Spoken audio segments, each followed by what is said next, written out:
미국과 이란의 중동전쟁 개전 초기 24시간의 성패는 적의 지휘 신경망을 얼마나 빠르게 절단하느냐에 달려 있었습니다. 미군은 이번 중동 충돌에서 B-2와 F-35를 포함한 1,000여 개의 정밀 타격 자산을 투입했습니다. 이들의 주된 목표는 이란의 지휘 통제 시설과 통신망을 완전히 마비시키는 것이었습니다. 현대전에서 스텔스기는 단순히 레이더에 잡히지 않는 기체가 아닙니다.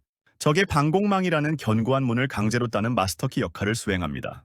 실제로 미군의 스텔스 자산은 이란의 눈을 가린 뒤 비스텔스 전력이 진입할 수 있는 안전한 통로를 확보했습니다. 이 과정에서 정보 수집 시설과 탄도 미사일 기지는 단 한 번의 대응 기회도 얻지 못한 채 파괴되었습니다. 공격 측의 손실은 최소화하면서 방어 측의 군사 인프라를 완전히 박살내는 현대전의 냉혹한 효율성이 증명된 겁니다. 방공망이 뚫린 국가는 수십 년간 쌓아온 국방력이 단 하루 만에 무용지물로 변한다는 사실을 데이터가 보여주고 있습니다. 이번 작전에서 발사된 토마호크 미사일의 표면은 기존의 회색이 아닌 칠흑 같은 검은색으로 뒤덮여 있었습니다. 미군은 여기에 헤브글래스 4호라는 특수 스텔스 도료를 적용하여 구형 미사일의 생존성을 극대화했습니다. 1970년대에 설계된 물리적 형상을 바꾸지 않고도 전파 흡수 도료만으로 적의 레이더망을 무력화시킨 겁니다. 데이터에 따르면 이 도료를 바른 미사일들은 이란의 방공망을 뚫고 대부분의 전략 목표를 요격 없이 타격하는 데 성공했습니다. 이는 아무리 강력한 미사일 방어 시스템을 갖추고 있어도 보이지 않는 공격 앞에서는 속수무책임을 시사합니다. 적의 자산 노출은 철저히 통제된 반면 방어 측은 보이지 않는 죽음이 머리 위로 떨어지는 것을 지켜볼 수밖에 없었습니다. 결국 현대전의 승패는 누가 더 강력한 파괴력을 가졌느냐가 아니라 누가 먼저 보이지 않는 상태에서 상대의 심장을 찌르느냐의 싸움이라는 겁니다.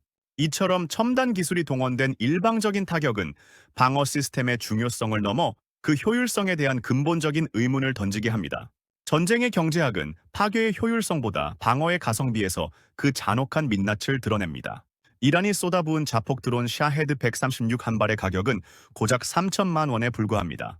하지만 이를 요격하기 위해 사용되는 패트리엇 미사일은 한 발당 55억 원을 호가하고 있습니다.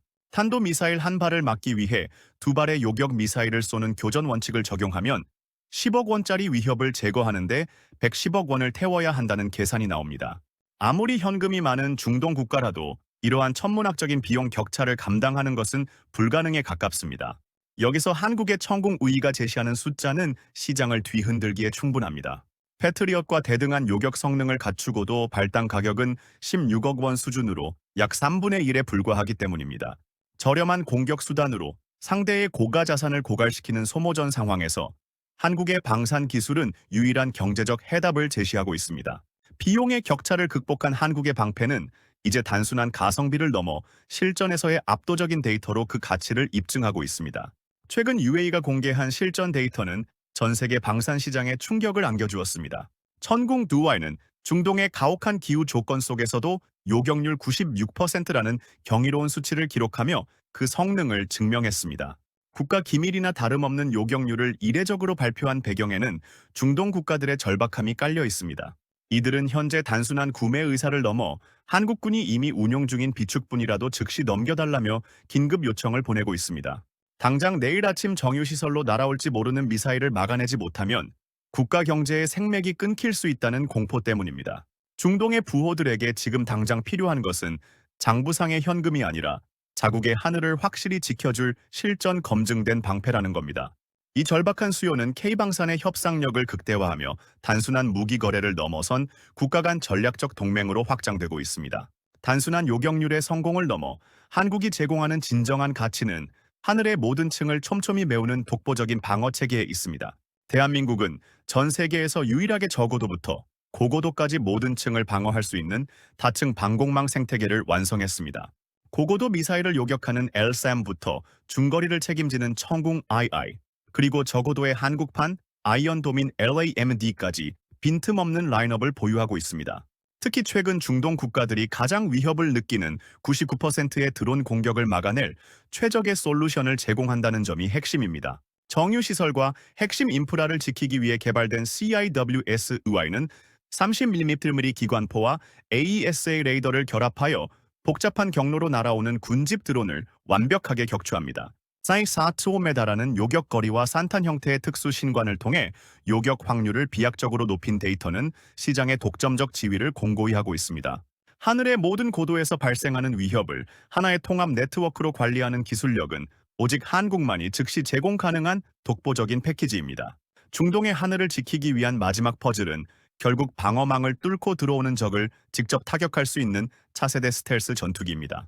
이번 전쟁에서 스텔스기가 방공망을 유린하며 전장을 지배하는 모습을 목격한 중동 국가들은 이제 4.5세대 전투기를 넘어선 강력한 공중 자산을 원하고 있습니다. 하지만 정치적 이해관계로 미국의 F-35 도입이 좌절되고 러시아와 중국제 무기가 실전에서 신뢰를 잃은 지금 시장의 시선은 한국의 KF-21로 향하고 있습니다.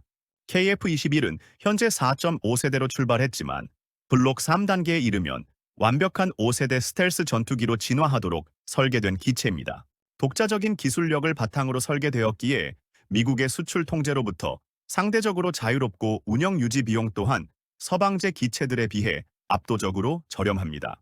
막대한 자본력을 가진 중동 국가들이 KF-21의 개발 파트너로 참여하여 예산 한계를 극복시켜준다면 이 기체는 세계 전투기 시장의 판도를 뒤바꿀 유일한 대안이 될 겁니다. 현재 UAE와 합의된 600억 달러 규모의 경제 협력 중 방산 부문이 차지하는 비중은 이미 350억 달러를 넘어섰습니다. 하지만 이번 전쟁을 기점으로 중동 국가들이 체감하는 안보 위협이 폭증하면서 전체 협력 규모는 1000억 달러라는 전무후무한 수치까지 확대될 가능성이 큽니다. 사우디아라비아와 카타르, 그리고 오만까지 포함한 걸프 협력 회의 국가들이 한국형 다층 방공망과 KF-21 도입에 적극적인 의사를 타진하고 있기 때문입니다. 이는 대한민국 방산 역사상 단일 지역에서 발생하는 최대 규모의 자본 흐름이자 반도체 산업에 버금가는 새로운 국가적 먹거리가 탄생했음을 의미합니다. 중동의 막대한 오일머니가 한국의 첨단 기술력과 결합하여 대규모 양산 체제를 구축하게 되면 우리 기업들은 압도적인 가격 경쟁력과 기술적 혜자를 동시에 확보하게 됩니다. 결국 130조 원이 넘는 천문학적인 자금의 유입은 대한민국 경제의 체질을 국방 안보 중심의 고부가 가치 산업 구조로 완전히 탈바꿈시키는 강력한 동력이 될 겁니다. 국가적 부를 창출하는 이 거대한 흐름은 이제 단순한 비즈니스를 넘어 세계 평화를 유지하는 새로운 질서의 핵심으로 자리 잡고 있습니다. 방산 산업의 진정한 본질은 단순히 무기를 판매하는 것이 아니라 전쟁 자체를 억제하는 평화의 유지력을 공급하는 데 있습니다. 대한민국은 이제 공격용 무기를 넘어 전 세계 안보 지형을 설계하는 전략적 파트너로서 그 위상을 완전히 새롭게 정립하고 있습니다. K방산이 제공하는 촘촘한 방어망은 적에게 공격의 무의미함을 각인시킴으로써 불필요한 유혈 충돌을 사전에 차단하는 강력한 전쟁 억지력을 발휘합니다. 정부의 전폭적인 외교적 지원과 현장 엔지니어들에 대한 파격적인 처우 개선이 뒷받침된다면 2026년은 대한민국이 세계 4대 방산 강국으로 도약하는 역사적인 원년이 될 겁니다. 반도체가 우리 경제의 하부 구조를 지탱해 왔다면 이제 방산은 대한민국의 지정학적 가치와 경제적 부를 동시에 끌어올리는 상부 구조의 핵심 축이 되었다는 겁니다. 위기 속에서 기회를 포착하고 이를 압도적인 기술력으로 증명해낸 K방산의 여정은 이제 대한민국 경제의 새로운 미래를 여는 가장 확실한 이정표가 될 것입니다.